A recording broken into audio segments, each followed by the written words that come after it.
Hello, welcome to this video with Michaela and myself, and we are very excited to have Michaela here. We're going to be talking about the role of HR in organisational change and why that's so important. But before we get into the topic, Michaela, would you like to sort of tell us a bit about yourself and what brought you here? Sure, absolutely. Well, about myself, let's say I'm an Agile HR trainer. That's why I'm in this conversation. Um, Agile, yes, I've had some adventures so far with Agile. I discovered Scrum and Agile, let's say, in 2011. I just encountered some really skilled software teams, and I saw how great they were working together. So that's how I encountered everything that had to do with Scrum, with Agile and Lean principles. So, and I caught the waves of the Agile movement, I guess. Took different roles, both within IT and other areas as well. And as for HR, I have to say, I have, let's say, always been in service of HR, always taking up different roles, both as an independent first and then within organizations, working together, collaborating with HR.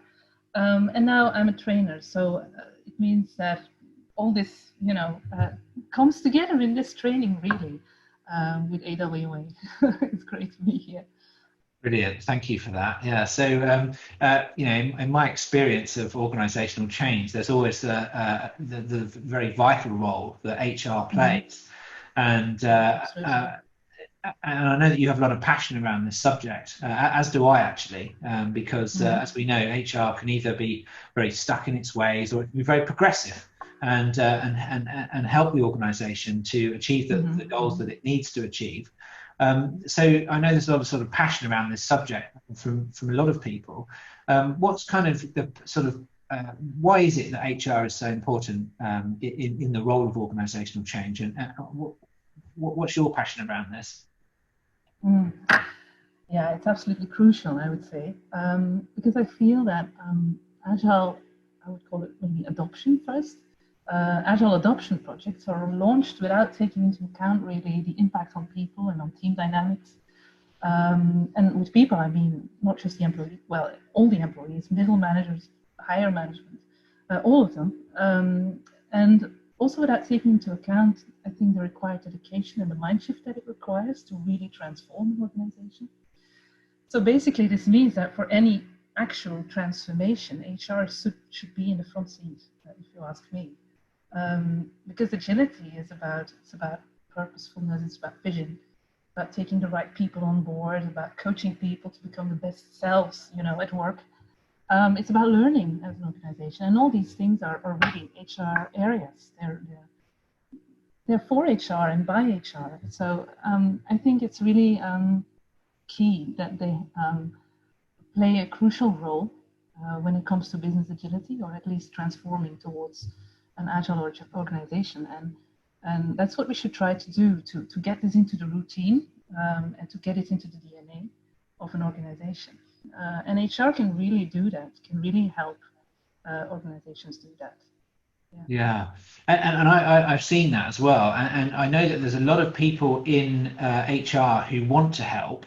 There's a Mm. lot of restrictions that sometimes they find themselves under, and also sometimes, that they're very challenged to be able to get into it. And I was Mm. wondering whether you could sort of summarize the sort of challenges that you've seen HR face when Mm. when an organization is trying to improve itself, when it's trying to adapt to the world around us. What challenges do HR face in playing that such crucial role that we talked about? Mm. Well, there's different aspects to that question. Yeah, First of sure. all,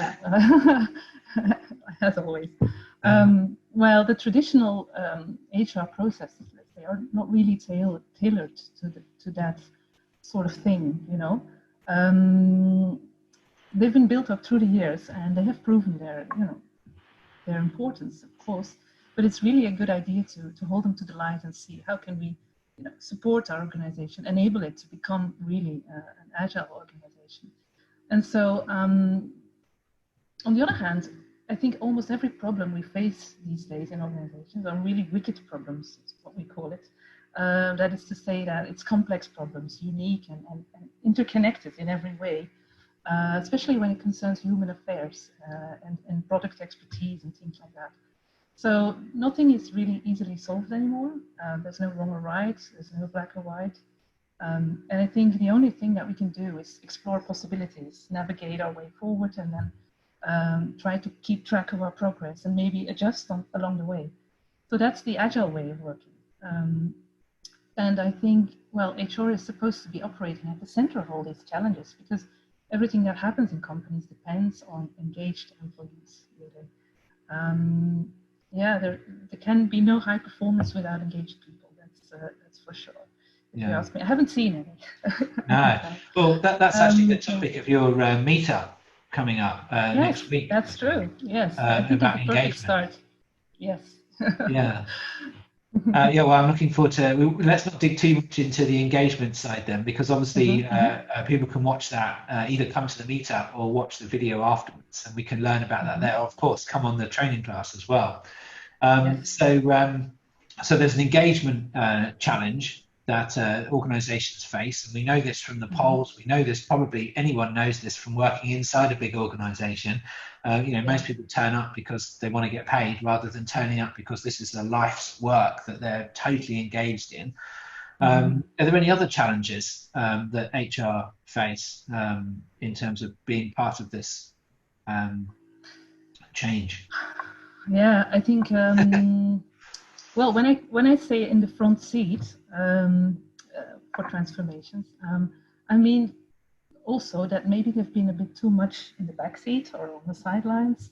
And I think it would be really great if HR would be more taking up coaching roles, really go there, talk to people, get conversations going, try to, feel what is living, feel what is happening, and try to coach people towards more agility. And I think that's really a challenge because coaching is not easy.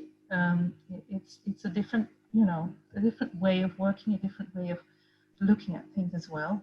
But it helps people to, think of their own solutions, which is always a more durable way of helping people forward and helping organizations forward. Yeah, so that's maybe another one that I would like to highlight. Yeah, and do you think that many people in HR have these skills already? Do you think this is something that HR needs to grow into? Oh, definitely. I think some people will have it for sure. And I've met many, many great HR managers and people working there. So these are the people we really need to, help to get forward and, spread the vibe more. But I'm sure there's a lot that we can still do.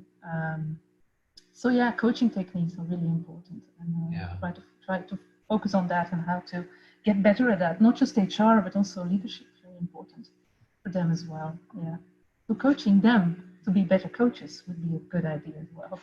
Yeah, it's almost like being an exemplar for how to behave in a way, because we know it's pretty obvious now that managers need to have some coaching skills, because if you're going to grow people in complex environments in knowledge work, then coaching is one of the primary tools for that. And I guess HR, with their training classes that HR runs, management training, leadership training, those kind of things throughout the organization, if we know that coaching is required, so if HR doesn't have the coaching skills or knowledge around coaching, that's probably not going to work its way into these training programs, and then the organization is going to miss out on a few tricks. So I suppose being exemplars around this is key.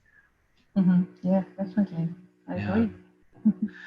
Brilliant. So we're very excited because we have you doing an IC Agile certified training class around for HR staff.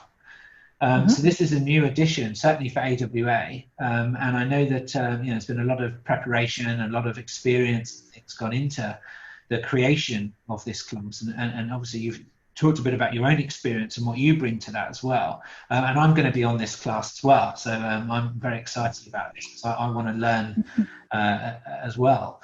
And well, I'll set you to work as well, Yeah, absolutely. So I'll be there helping as well. So I'll be helping out on the class. Right. Yes. And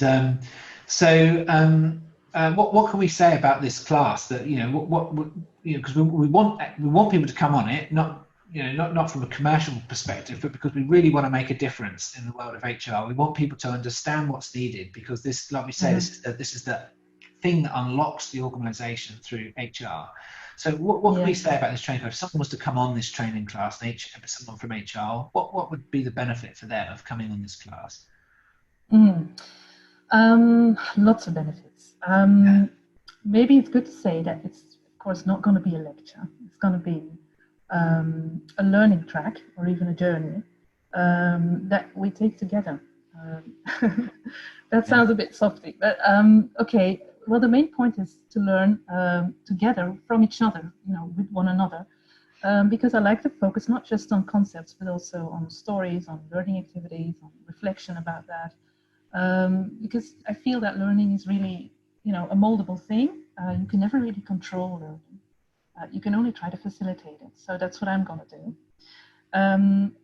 Of course, I will also bring a lot of topics, agile topics, whole set of principles to work with, and values, of course, that we will discuss. There will be some behavioral models, some research findings. So a lot of stuff, but most of the learning really happens through concrete practice and discussion between people. So that's something I take upon me to facilitate, because I just think it's the core of learning. So yeah. And apart from that, I think it's a learning track, which means that it's online. It's 12 sessions in a row, so there will be 12 weeks of learning. It's kind of like a string of beads. You can see it like that. And every bead is on itself really interesting, to discuss. But in the end, you'll have a beautiful necklace. That is, if you do the reading in between, if you make your assignments, and it will be super just to connect to people with the same ideas, the same challenges. Yeah. So that's what I plan to do. That's fantastic. And this is one of the reasons why I was so excited when we first started talking about this, because anyone who's been in an AWA class or knows about AWA is that we always look to have this interaction where you learn by doing. And that's something which is so heavily embedded in this class. And what I really like is that each session in the week is just 2 hours long. You learn by doing in that session, and then you go away and you actually practice and do the stuff that you've learned in those 2 hours, and then come back again for the next set, so that you're kind of supported through this journey. So it's not just the traditional training in the sense of here's a load of stuff, good luck. It's about here's some stuff, go away and apply it, and then we come back and then we do some more, and it's a journey we go on to really make a difference. To make it so that people can apply this stuff actually in the real world. And that's what I'm so excited about, because people who come to this are actually going to be doing something different in their day-to-day. It's going to change the way that they show up at work and what they do. And that's why I think it's so valuable. And it's so exciting. Great, yes. And I just hope that people who take the course, who do the learning journey, with us, will also stay connected afterwards. Just be part of a community and share experiences throughout the year. I would be really delighted to have that and to make that happen.